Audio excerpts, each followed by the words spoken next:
રીંગણ શેકવાની ઝંઝટ વગર એકદમ ટેસ્ટી રીંગણનું ભરતું બનાવું છું. હેલો ફ્રેન્ડ્સ, હું જ્યોતિ ગજ્જર સુરતથી. આજે હું તમારી સાથે એકદમ સહેલી રીતથી રીંગણનું ભરતું કેવી રીતે બનાવવું એની રેસીપી શેર કરીશ. હોટેલ કે ઢાબામાં મળે એવું રીંગણનું ભરતું ઘરે સરળતાથી બનાવી શકાય. એના માટે કંઈક વધારે મહેનતની જરૂર ન પડે. તો ચાલો આજની આ મજેદાર રેસીપી શરૂ કરીએ. ભરતું બનાવવા માટે એક મોટી સાઇઝનું વજનમાં આશરે 600 ગ્રામ જેટલું રીંગણ લીધું. સાથે 2 મીડિયમ સાઇઝના ટામેટાં અને 6 કળી સૂકું લસણ લીધું. આ બંને શાકને પહેલાં જ પાણી વડે સારી રીતે ધોઈ લીધા હતા.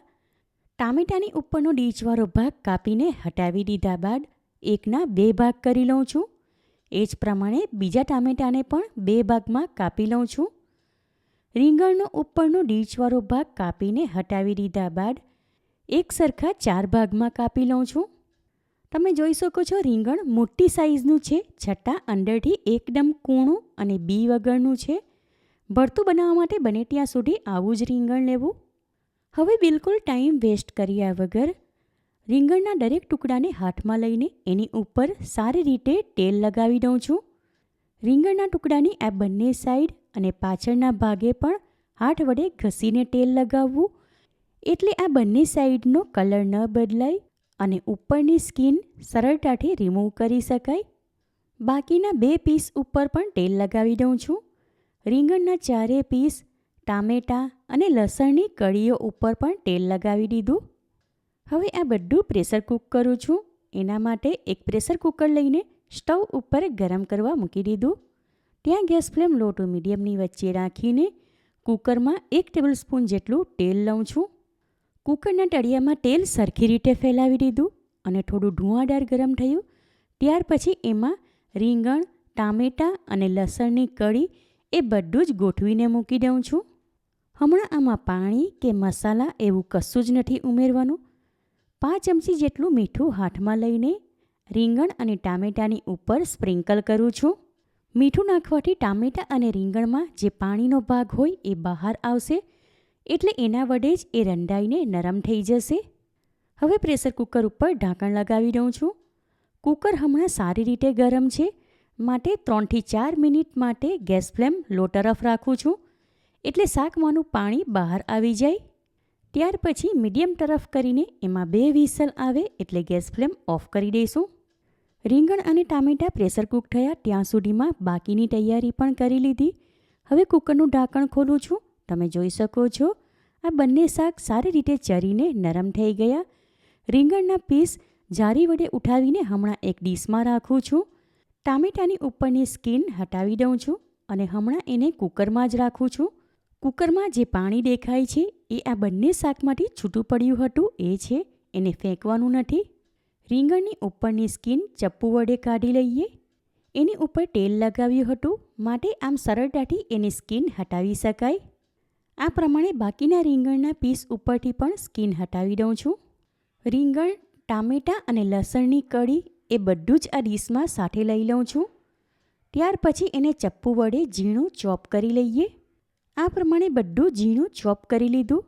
હવે એમાં કુકરમાંનું પાણી ઉમેરી દઉં છું. કારણ કે એ પાણી એકદમ ફ્લેવરફુલ છે, એના કારણે ભરતુંમાં સ્મોકી ફ્લેવર આવશે.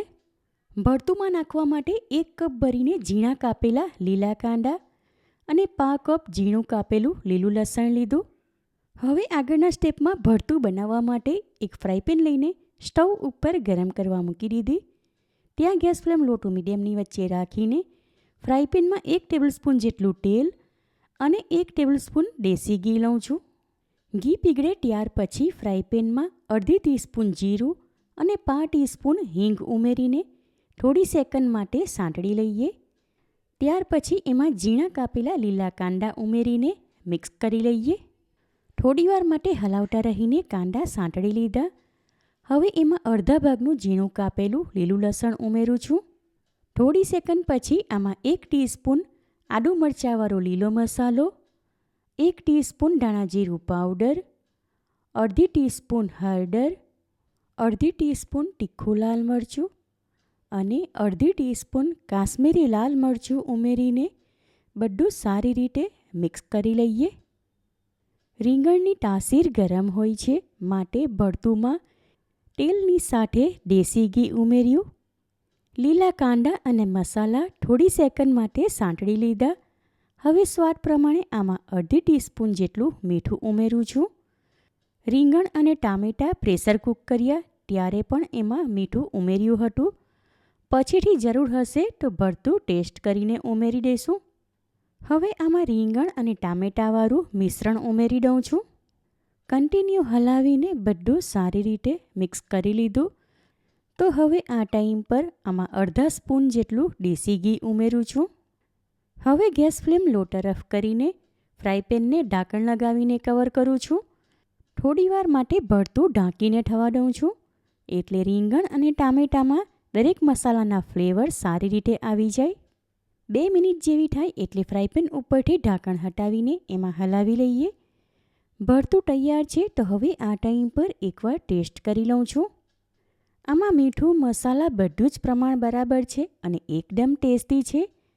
ભરતુંમાં ઝીણું કાપેલું લીલું લસણ અને લીલા કાંદા ઉમેરું છું. ત્યાર પછી ગેસ ફ્લેમ ઓફ કરીને એને ફ્રાય પેનમાંથી એક સર્વિંગ પ્લેટમાં કાઢી લઈએ. ઠંડીમાં ગરમા ગરમ ખાવાની મજા પડી જાય એવું સુપર ટેસ્ટી રીંગણનું ભરતું તૈયાર છે.